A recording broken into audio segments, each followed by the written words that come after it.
Good afternoon. It is Monday, March 3rd, and we are going to get started on our new lesson. This is lesson number 6 in the Populations and Resources unit. It's entitled Revisiting Key Concepts. Today, you will have homework in IXL, and you will have a Google Form exit ticket that you'll find in today's assignment. You'll need to follow along with this video lecture, fill out your warm-ups, your activities, and your final questions for your exit ticket today. Make sure that if today is the first day that you're logging into my Google Classroom, that you are starting from the beginning. Go ahead and work your way all the way back to March 22nd and work your way forward. All of these lessons are cumulative and they build on the ones that came out prior. So let's go ahead and get started.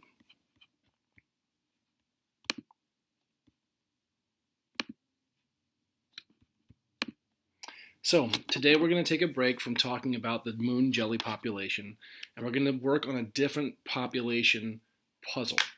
We're going to be looking at 3 different groups of organisms that have had some sort of an effect, some sort of a change in their population size. We're going to evaluate and interpret evidence that is given to us to come up with our own conclusions as to what may have led to those changes in population. We can use this type of an activity and apply it towards the moon jelly population when we return to it in lesson 7. Before we start our warm-up, I'd like you to make sure that in Google Classroom under today's assignment that you follow the YouTube link for this video, Fabulous Food Chains. It's about 3.5 to 4 minutes long. Go ahead and give it a watch. It gives you a good idea of the topics that we'll be covering today in class, and it's kind of interesting. So your warm-up today. This is a picture of a boomslang, which is a snake. It is eating a frog. So ecologists gather lots of evidence from ecosystems. Remember, ecologists are scientists that study ecosystems. Ecosystems are the all living and non-living things in a specific area. So one useful piece of evidence is what each population eats. So obviously in this situation, the snake here, it actually eats frogs and other animals, but the frog would be considered in its food chain. So how do you think knowing what it eats and what eats what helps ecologists explain changes in population sizes? Take a moment and think about it and put your answer down on today's Google form.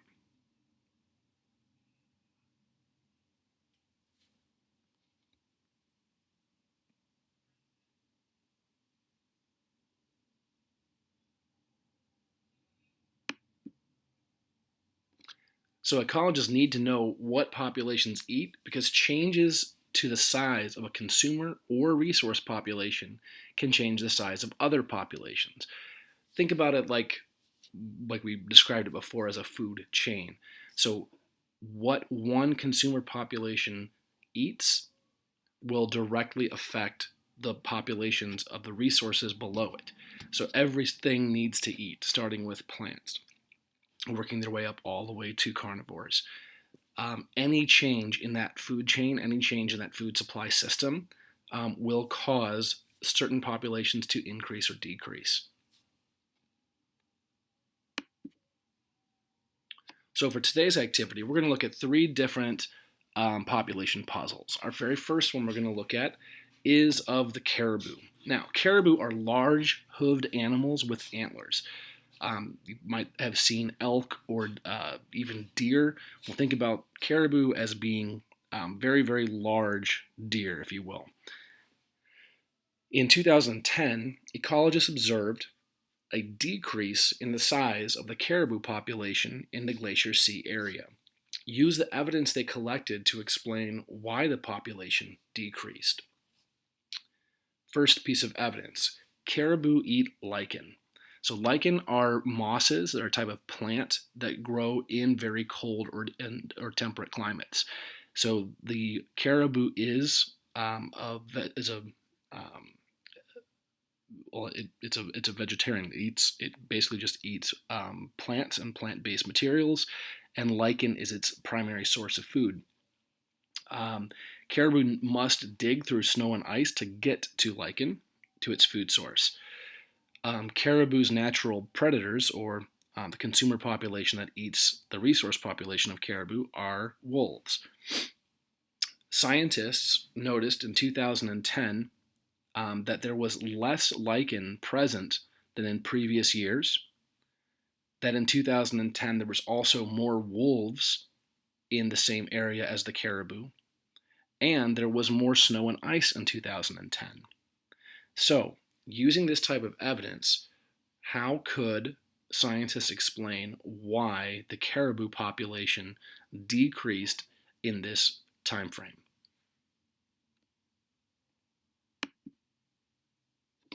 Using our initial evidence, we know that caribou get their energy storage molecules from eating lichen. If there was fewer lichen, that could have led to fewer births in the caribou population because caribou can't reproduce as much with fewer energy storage molecules. Or there might be more wolves. Wolves eat caribou, so a larger wolf population would lead to more caribou deaths. A decrease in births and an increase in deaths would lead to there being fewer births than deaths, and the population would decrease. With some more additional evidence, we know that the caribou get their energy storage molecules from lichen, and when scientists saw less lichen, caribou were probably getting fewer energy storage molecules, which means they couldn't reproduce as much. This would lead to a decrease in births, leading to fewer births than deaths, and the population would decrease. And finally, there were also more wolves in the area, which would have led to more caribou deaths, leading to fewer births than deaths.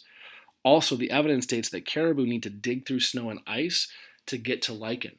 If there had been more snow and ice than normal, it could explain why caribou are not getting as many energy storage molecules into their systems. So as you can see, knowing the food chain, knowing what eats what, and specific situations in that area in a certain period of time can help us make determinations and come to conclusions about the sizes of certain organisms' populations in those areas. For our next organism we're going to take a look at, it is the moose. Now, moose are large hooved animals with antlers. They're actually one of the largest animals in North America. They've been known as the elephant of North America. And fun fact, moose actually kill more human beings than black bears do in North America. They are giant, they're aggressive, and they are extremely powerful.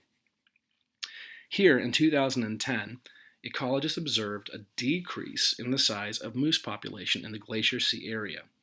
Using the evidence they collected, explain why the population decreased. With our first two factors, it states that moose eat grass and moose are eaten by wolves. So, following that explanation, we might be able to conclude that if there was a decrease in grass available, that would not give moose enough energy storage molecules to reproduce as often, which could lead to a decrease. And we also see that moose are eaten by wolves. So maybe if there were a decrease in grass and an increase in wolves, then we would see also a decrease in the moose population. Other factors with additional information that it was unusually warm in 2010, and there were more ticks in the Glacier Sea area over the last 10 years. Those two pieces of additional information are interesting. Ticks are insects that prey upon any type of animal that they can latch onto. They bury their heads through their flesh and drink the blood of their consumer population, which in this case would be moose and wolves. So the ticks are kind of an outlying factor here. Now, ticks are also known to spread disease and carry different types of diseases. which could cause health problems and deaths in a population. So let's see. Based off of our initial evidence, moose get their energy storage molecules from eating grass. If there was less grass, that could have led to fewer births in the moose population because, once again, the moose can't reproduce as much with fewer energy storage molecules. Or there might be more wolves, which we guessed earlier. Wolves eat moose, and a larger wolf population would lead to more moose deaths. A decrease in births and an increase in deaths would lead to there being fewer deaths than births, and the moose population would decrease. So that's based on our two pieces of evidence, our initial evidence. Our additional evidence stated that there were more ticks in the Glacier Sea area over the last 10 years, which could have made the moose sick, leading to an increase in deaths. This could lead to fewer births than deaths, and that is why the population would decrease. And our last piece of information. When ticks suck blood from moose, the moose need to make more blood. Since this takes energy storage molecules, the moose will not have as much energy storage molecules to use to reproduce. This would lead to a decrease in births, leading to fewer births than deaths, and the population would decrease. So with that warmer temperature, those ticks are able to reproduce more. There's more ticks on the moose, drinking more of the moose blood, causing them to spend a lot more energy replenishing their blood stores rather than reproducing.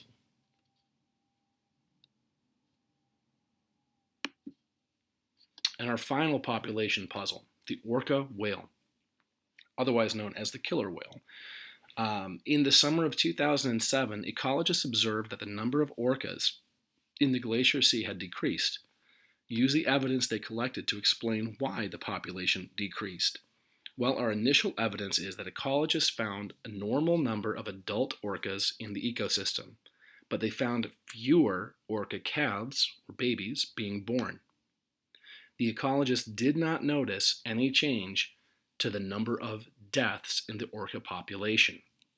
So the death rate was staying the same, but there were fewer orca babies being born. That was our initial findings. Can you make a guess based on this finding why the population would be decreasing?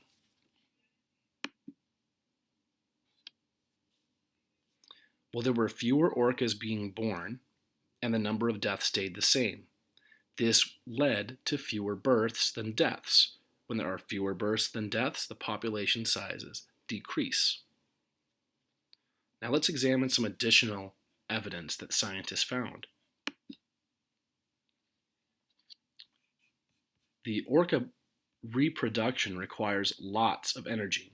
If orcas don't have enough energy, then they won't reproduce. Well, that goes across the board for most animals. Let's look at some more evidence. To get energy, orcas eat seals, which contain energy storage molecules. The number of seals has decreased, and seals have thick layers of fat on their bodies. This is where they have most of their energy storage molecules. So using this new information that we've gained, could we ask, or could we conclude something else as to why the birth rate has decreased and the death rate has stayed the same?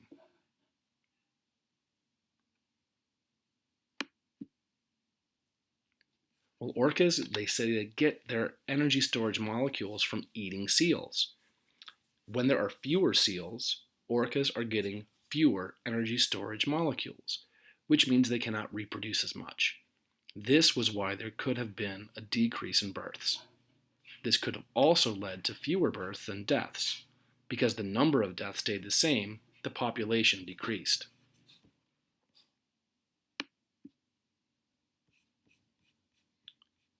And the seals weighed less during the summer of 2007. So not only do the orcas have fewer seals to eat, but the seals also have less fat on their bodies. So they are giving the orcas less energy storage molecules. The seals must not be getting enough energy storage molecules, so they can't store as much fat on their bodies. So if there's fewer energy storage molecules in the seals that the whales are eating, even though they might be eating the same amount of seals, they are not getting the same energy output. So all of these factors could have contributed to the orca population having a similar or same death rate, but a much smaller birth rate in 2007. Now, I'd like you to take your time to go to your Google form for your exit ticket. Make sure you filled out the questions as the lecture has gone on. And for tonight's homework, I would like you to spend 20 minutes or until you show mastery on our IXL lesson that has been assigned. What you will be looking at is the lesson W.2 Interpret Food Webs 1. So you'll work your way through these food web questions until you can show mastery or spend about 20 minutes. Once again, if you have any questions for me, please leave me a message on our Google Classroom page, and I will either respond to you via email or shoot you a text message if you've hit me up there. Now, a number of students still have yet to actually begin their classwork. Shout outs to all of you who have. There's about a good 25 of you who have been following lessons daily and completing your work. We will be moving forward to collecting and analyzing your results in a grading manner as time moves forward. So stay tuned, and we will be communicating that to you through phone calls, text messages, and weekly family announcements. I hope you all are staying safe and doing well, and I look forward to talking to you tomorrow.